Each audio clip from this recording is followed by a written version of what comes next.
wabarakatuh. Selamat siang ya Pak Diki. Oke, siang. Ya, terima kasih atas waktunya yang meluangkan waktunya untuk kegiatan wawancara hari ini ya Bu Pak ya, di tengah kesibukannya sebagai kepala sekolah. Jadi pada hari ini saya akan melaksanakan wawancara terkait pengambilan keputusan berbasis nilai-nilai kebajikan sebagai pemimpin. Ya Pak ya. Nanti di sini saya akan menanyakan beberapa pertanyaan terkait dengan pengambilan keputusan. Untuk pertanyaan pertama, bagaimana cara Bapak dalam mengidentifikasi sebuah permasalahan atau kasus? Apakah itu termasuk dalam kategori dilema etika atau kategori rujukan moral? Ya. Nah, untuk pertanyaannya Mbak Anis ini, saya akan menjawab sesuai yang saya mampu. Iya, Pak. Ini kita belajar, nanti kalau ada kesalahan, ada kurangnya, kita bisa saling mengambil. Yang terkait pertanyaan tadi, sebagai kepala sekolah ternyata di sini yang dituakan di sekolah ini, sebelum mengambil keputusan, saya perlu untuk mencari informasi permasalahan-permasalahan dari sekolah itu dikategorikan nanti termasuk ke dalam yang etika moral atau termasuk ke dalam rujukan dilema etika atau termasuk dalam rujukan moral. Kita identifikasi, kita turun ke lapangan mencari informasi yang sejelas-jelasnya. Baru nanti kita buat keputusan. Nah, keputusan itu kita harus berdasarkan pada aturan, kita mengingat pada aturan. Karena apa? Karena kalau kita mengambil keputusan hanya sekedar apa yang kita tahu, nanti kita akan celaka sendiri. Jadi harus ada aturan-aturan yang mengingat itu kita harus paham. Demikian. Berarti untuk mengidentifikasi permasalahan, Bapak akan mencari dulu informasi itu, diidentifikasi dulu, kemudian dikategorikan apakah masalah tersebut termasuk dilema etika atau kategori rujukan moral. Setelah itu dalam pengambilan keputusan tidak hanya dari pikiran sendiri tapi juga berdasarkan aturan seperti itu kita ini. Untuk selama ini bagaimana cara Pak Diki dalam mengambil sebuah keputusan di sekolah, terutama jika kasus atau permasalahan itu memiliki dua kepentingan yang sama atau intinya itu sama-sama mengandung nilai yang benar gitu Pak. Itu bagaimana caranya? Ya, itu termasuk dilema tadi. Dilema itu adalah sebuah pilihan yang sulit. Kalau dikatakan dalam peribahasa itu dimakan ibu mati, tidak dimakan bapak mati, kan termasuk dilema. Tetapi karena itu memang harus diputuskan, nah, sebagai kepala sekolah kita tentunya perlu sharing kepada teman-teman sejawat, kepada guru-guru senior atau guru-guru yang lain, termasuk stakeholder yang ada di sekolah itu kita ajak bicara, kita permasalahan, kita ungkapkan, bagaimana nanti masukan dari teman-teman itu juga penting. Berarti melakukan kegiatan sharing dengan teman sejawat, stakeholder gitu ya Pak ya, agar mempunyai dilibatkan semua yang ada di sekolah itu. Kemudian untuk selama ini langkah-langkah atau prosedur apa saja yang Bapak gunakan dalam menyelesaikan masalah tersebut Bapak? Ya seperti tadi, kita mengacu pada aturan. Aturan itu harus dipegang. Jadi ketika mengambil keputusan, nah sebenarnya keputusan itu diambil yang terbaik, tapi juga tidak mengesampingkan aturan-aturan yang berlaku, misalnya tata tertib di sekolah itu. Jadi untuk langkah-langkahnya tadi kembali lagi dalam mengambil keputusan harus disesuaikan dengan aturan yang berlaku di sekolah ya Pak ya. Sama tadi melakukan sharing-sharing dengan teman sejawat. Untuk selanjutnya, dari cara-cara yang tadi sudah Pak Diki jelaskan, kira-kira cara yang paling efektif menurut Bapak yang digunakan dalam menyelesaikan suatu masalah itu yang efektif itu yang mana Pak? Nah, untuk menyelesaikan masalah seperti yang jawabannya seperti tadi, seperti yang jawaban 1, 2, 3 tadi. Jadi kita mengacu pada aturan, kemudian kita turun ke lapangan, ke masalah tersebut, kita tanya, kita cari informasi permasalahan-permasalahan yang menyangkut sebelum mengambil keputusan itu. Jadi kita perlu mencari informasi yang benar, biar nanti kalau kita mengambil keputusan itu keputusan yang menyenangkan, yang bisa dipahami oleh semuanya, bisa diterima. Berarti langkah yang paling efektif tadi pertama harus mengacu pada peraturan, kemudian akan turun langsung Ya, ke lapangan, ya, mencari tahu kebenaran dari permasalahan tersebut ya. Kemudian dalam memutuskan juga pokoknya dibuat bagaimana yang bisa diterima oleh semua pihak, yang menyenangkan. Tuh.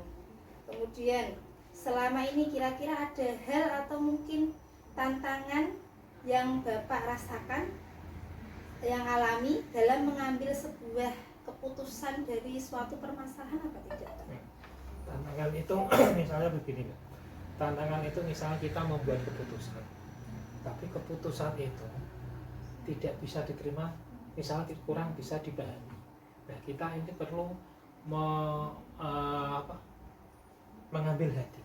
Jadi kita perlu menjelaskan sedetail-detailnya supaya dipahami lebih jelas bahwa keputusan itu memang dibuat untuk kebaikan. Jadi tidak mengikat, tidak sebagai hukuman, tidak, tapi sebagai perbaikan. Jadi nanti yang menerima keputusan itu bisa dengan legowo, dengan senang hati, tidak menimbulkan efek yang lain. Berarti tantangannya itu mungkin keputusannya mungkin yang kurang dipahami gitu ya Pak ya. Jadi ada salah tafsir mungkin gitu. Terus kemudian nanti Pak Diki akan menjelaskan kembali yang lebih detail sehingga antara yang mempunyai masalah itu tidak ya saling menerima dan tidak tersinggung, tidak ada beban gitu ya. Kemudian kira-kira dalam mengatasi permasalahan tersebut ada jadwal tertentu atau mungkin langsung diselesaikan saat itu juga Pak ketika ada masalah? Nah, ketika menyelesaikan masalah itu tidak terpantau pada jadwal. Nah, kita kalau ada masalah secepat mungkin kita atasi.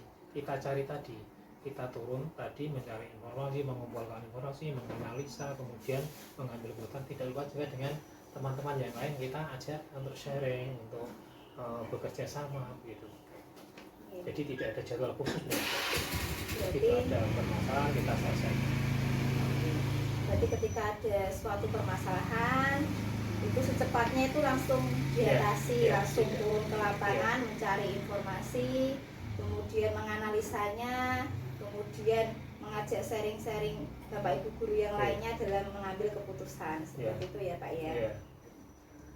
Kemudian apakah ada seseorang atau faktor-faktor yang membantu Bapak dalam mengambil keputusan dari suatu permasalahan Pak? Nah, tadi kita itu sebagai tim ibaratnya, dalam satu sekolah kan sebagai tim.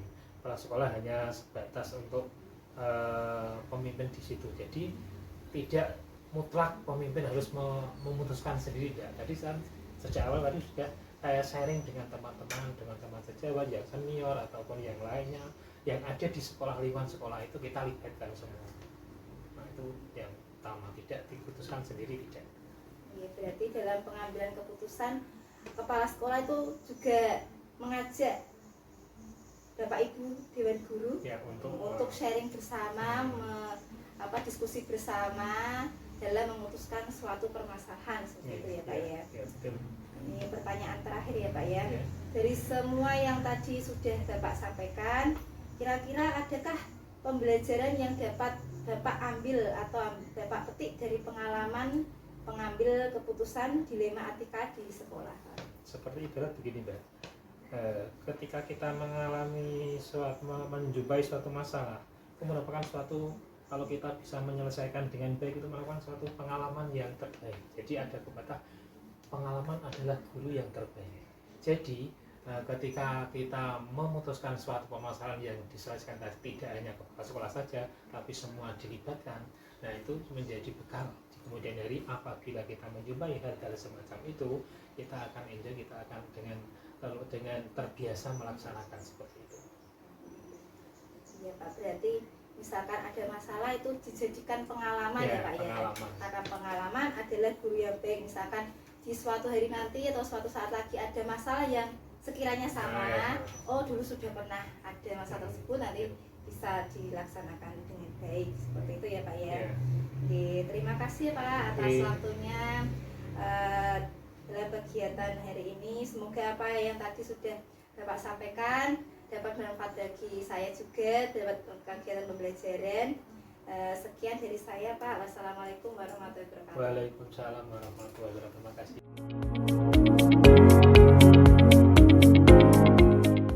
Assalamualaikum warahmatullahi wabarakatuh. Waalaikumsalam warahmatullahi wabarakatuh. Selamat pagi Ibu Jermi.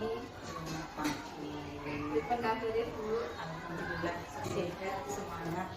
Nah, terima kasih ya Bu ya, sudah meluangkan waktunya untuk kegiatan saya wawancara terkait pengambilan keputusan berbasis nilai-nilai kebajikan sebagai pemimpin. Jadi nanti ya saya akan menanyakan beberapa pertanyaan itu ya. Untuk pertanyaan pertama yaitu bagaimana cara Ibu dalam mengidentifikasi sebuah permasalahan atau kasus yang ada di sekolah Ibu, di mana itu termasuk kategori permasalahan dilema etika atau itu termasuk dalam kategori rujukan moral?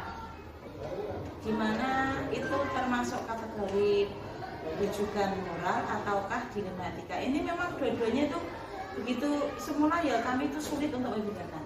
Mana tahu yang sebenarnya rujukan moral itu yang seperti apa, dilema etika itu yang seperti apa. Namun karena sudah sering mengalami kasus dan kasus, akhirnya kita itu bisa membedakan. Oh, yang namanya dilema etika itu nanti berhubungan dengan benar dan benar. Sedangkan yang di rujukan moral itu biasanya antara benar atau salah. Nah, ini terutama saya yang sering mengalami itu masalah dilema etika sebenarnya. Di mana saya cara mengidentifikasinya tidak hanya saya langsung, itu nanti ada laporan dari tiap kelas. Maka kita itu punya dilema etika yang seperti ini. Saya tidak bisa mengambil keputusan secara terus saya ambil sepihak, tidak bisa. Saya harus rembukan sama orang tua muridnya, saya rembukan sama guru yang mengajar, dan malah sangat penting saya rapatkan di dalam teman-teman yang lain. Berarti cara jadi mengidentifikasi tadi meminta laporan dari tiap guru masing-masing kelas, kemudian mencari tahu masalahnya, misalkan melalui tanya jawab dengan orang tua atau walinya, kemudian tanya jawab dengan guru kelasnya, masuk ke kelas, mencari tahu permasalahannya seperti itu ya Bu ya. Nanti dikomunikasikan secara tidak sepihak, melakukan komunikasi dengan orang tua atau dengan guru, akan sampai dirapatkan di guru gitu ya Bu.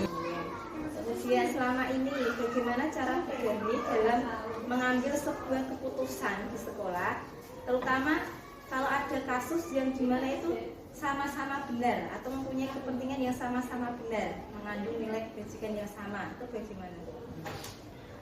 Seperti yang sudah saya katakan tadi, setelah saya identifikasi, saya klarifikasi, saya pastinya akan mengambil keputusan. Dan keputusan itu tidak bisa sepihak. Makanya saya harus konsultasikan dengan keluarganya dulu.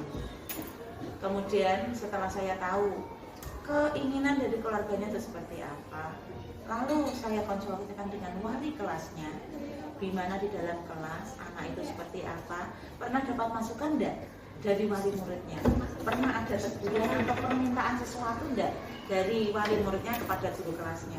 Kalau ada keinginannya seperti apa. Kemudian setelah itu, setelah saya rembuk sama wali muridnya, juga saya sudah ambil simpulan dari guru kelas dan juga dari wali muridnya. Mungkin dari ada tetangga yang sering tahu juga.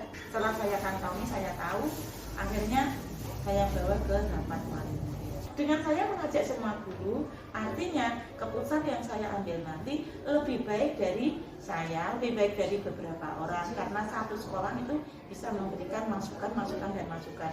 Meskipun semuanya benar, dua-dua benar. Dari bidak A itu menyatakan ini benar, dari B ini benar.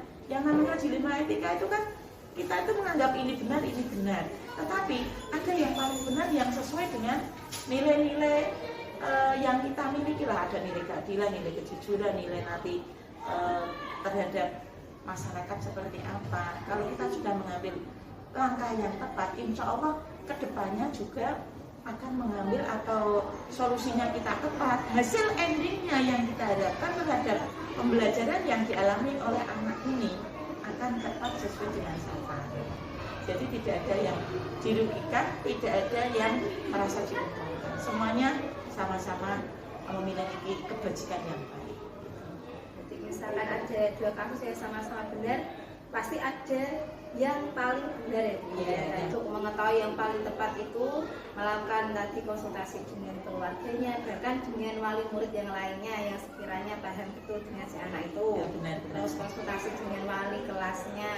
Dari beberapa konsultasi tersebut, diskusi tersebut baru diambil kesimpulan melalui rapat guru dengan wali murid, kemudian diambil solusinya. Karena kalau pengambilan solusi itu lebih baik dilakukan secara bersama-sama. Langkah atau prosedur seperti apa yang digunakan dalam menyelesaikan permasalahannya. Ketika saya punya permasalahan, yang pertama adalah saya meminta penjelasan dari guru kelas dulu. Misalnya ya, saya identifikasi dari guru kelasnya, saya ada masalah apa. Ya dalam rapat, mungkin setiap rapat insidental ya 1 bulan sekali di akhir bulan, itu saya minta mungkin dari kelas-kelas ada permasalahan apa tidak. Saya tampung permasalahannya. Kalau dari semua guru ada permasalahan semua, saya ambil dari satu yang paling harus segera ditindaklanjuti yang mana. Saya ambil satu kasus yang paling cepat segera ditindaklanjuti, saya ambil satu.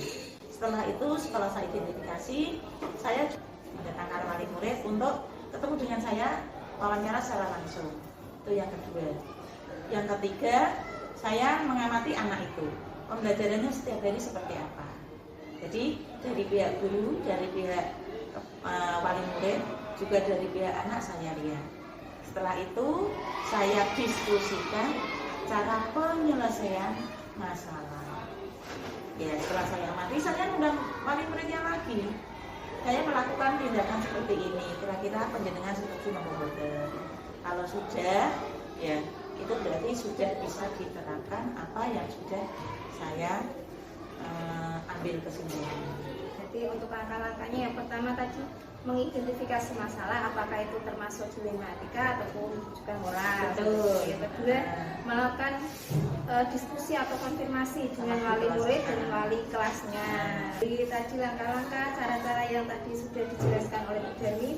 Menurut Bu Darmi, cara yang paling efektif dalam menyelesaikan masalah itu ya seperti apa sih? Kalau menurut saya yang paling efektif itu ya memang saya harus ketemu dengan wali muridnya. Katanya orang tuanya atau walinya kan. Karena yang tahu sehari-harinya itu kan wali. Malah yang paling efektif itu ya guru dengan wali murid, saya pertemukan permasalahannya apa, terjadi kesinkronan sehingga segera diatasi.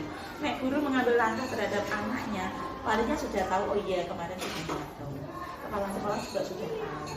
Begitu itu menurut yang paling efektif.